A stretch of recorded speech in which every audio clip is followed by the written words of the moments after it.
04 As fases do atendimento. Uma questão levantada por psicólogos foi identificar que habilidades possuem as pessoas denominadas significativas, as que têm jeito para ajudar, que as tornam interessantes em relação às demais, e se essas habilidades poderiam ser sistematizadas, a fim de ensinadas em cursos formais para profissionais da ajuda ou, informalmente, para quantos se interessam pelos outros. Acreditando ser isso possível, Robert R. Karkoff definiu os grupos principais dessas habilidades interpessoais, conforme citadas na obra de Clara Feldman, construindo a relação de ajuda, a, atender, expressar de forma indireta, não verbalmente, disponibilidade e interesse pelo ajudado, b, responder, demonstrar, por gestos e palavras, compreensão por ele, correspondendo-lhe à expectativa pessoal, c, personalizar, conscientizá-lo de que é uma pessoa ativa, com responsabilidade no seu problema, e capaz de solucioná-lo, d, orientar,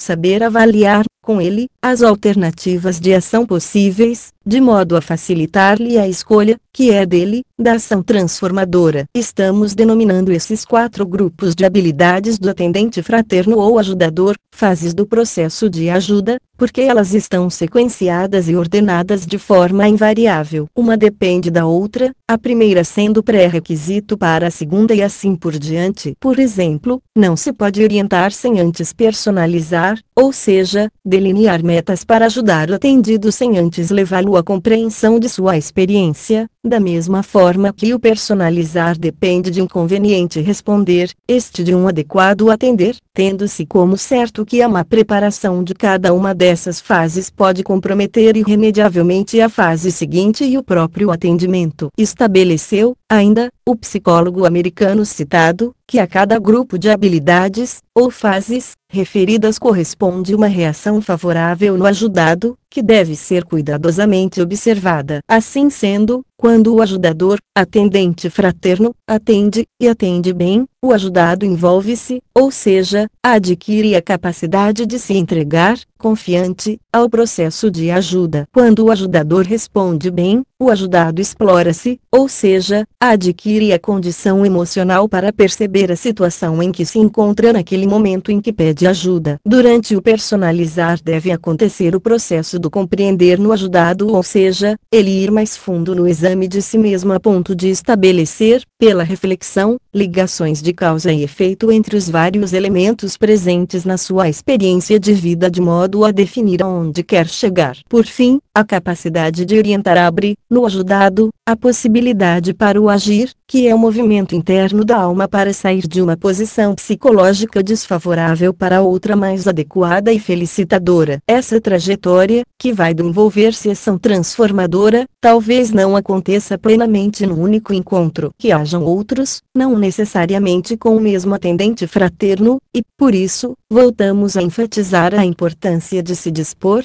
no centro espírita, de uma equipe coesa e que vibre em uníssono sob a regência de idênticos princípios. Quando nos referimos a um termo para o processo, não falamos de modo absoluto, porque o processo formal do serviço cede lugar naturalmente para a vivência espírita, quando o ajudado adere ou se vincula, ou para a atuação social para onde converge, em última análise, o produto do atendimento fraterno. Isto se consubstancia no fato de que um dos efeitos mais salutares que ocorre naquele que passou pelo atendimento fraterno, e honestamente se permitiu ser ajudado, é a capacidade que adquire de escolher, de futuro, novos e eficientes ajudadores, acelerando o seu processo de transformação íntima e crescimento espiritual. Agora, é de obrigação, para maior clareza, que detalhemos as habilidades de que se compõe cada grupo ou fase do processo de ajuda.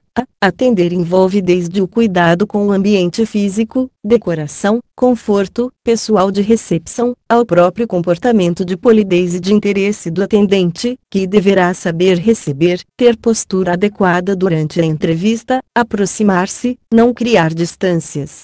Por superioridade ou excesso de formalismo, prestar atenção, concentrando-se para ouvir bem e observar as reações do outro. Queremos particularizar, neste tópico, uma habilidade especial, o saber ouvir, que, além de impressionar positivamente pelo grau de empatia que vincula ajudador e ajudado, assegura, através da memorização, a evocação dos elementos fáticos e opinativos que o ajudado expressa, favorecendo a orientação. Nada pior do que um ajudador que não presta atenção e que a cada momento precisa recapitular com perguntas o que ouviu. É nessa fase do ouvir que começa a brotar na mente do atendente a inspiração dos bons espíritos, que deve ser guardada para, no momento próprio, nas fases seguintes, do atendimento, basear a sua orientação. B. Responder não significa tão somente a devolução de respostas às perguntas formuladas pelo atendido. Responder perguntas é só uma parte desta fase. Responder é identificar e confirmar com o próprio ajudado o seu problema principal, escoimando dos acessórios inúteis de sua mente em confusão, e expressar com os próprios, os sentimentos do outro. É, enfim, perceber a linguagem corporal do outro e o que ela representa como mensagem a ser correspondida adequadamente. Não há destaque no atendimento fraterno para o ato de perguntar como iniciativa do atendente, porque a ele pouco é dado perguntar, só o devendo fazer nas seguintes ocasiões: quando não entendeu, quando o ajudado, mesmo estimulado, não consegue se expressar, não consegue traduzir seus sentimentos ou está perdido no âmbito de suas divagações. C. Personalizar é o momento do ajudado se descobrir como pessoa, perceber o fato de que não é um passivo diante de sua experiência, mas um atuante, uma pessoa responsável por seus atos, pensamentos e emoções, alcançando a compreensão de que os outros podem ser, tão somente, agentes estimuladores dessas emoções, positivas ou negativas. A partir daí, torna-se consciência de deficiências que precisam ser alijadas e qualidades a ser aperfeiçoadas no esforço da reconquista do equilíbrio íntimo. Este é um processo muitas vezes doloroso, mas necessário, por ser a antecâmara do autodescobrimento, que só pode ser alcançado pelos caminhos do amor, quando o atendente é capaz de passar essa chama divina, através de palavras e atitudes gentis, e quando o atendido é capaz de recebê-la através de uma entrega confiante e esperançosa. É por esta razão que se afirma serem as duas fases iniciais do atendimento, o atender e o responder, praticamente definidoras do sucesso da ajuda, pois estes são os momentos do contato pessoa a pessoa em que o amor deve penetrar a alma do atendido, predispondo a transformação. É preciso que haja uma certa instantaneidade, como uma reação química, para que esse fogo divino amor passe de um indivíduo para outro, sendo esta a razão para o sucesso dos atendentes fraternos carismáticos e afetuosos. Implantada a confiança pelo amor, o parto do autodescobrimento se dá, em níveis mínimos que sejam compatíveis com o estágio consciencial de cada um, predisposto estará o atendido para receber a orientação, como um campo a ser semeado, prenunciando uma colheita futura de bênçãos. Isto porque a semente a doutrina espírita é de excelente qualidade. B. Orientar será a parte mais fácil, se o atendente conhece a doutrina, cabendo-lhe organizar a sua expressão de forma clara e simples para transferi-la para o atendido como informações práticas, a partir das quais se definirá um plano de ação, que o atendido deverá seguir por iniciativa própria, objetivando a solução almejada. Bibliografia: Clara Feldman de Miranda e Márcio Lúcio de Miranda, Construindo a Relação de Ajuda, edição Crescer, Belo Horizonte, M. G.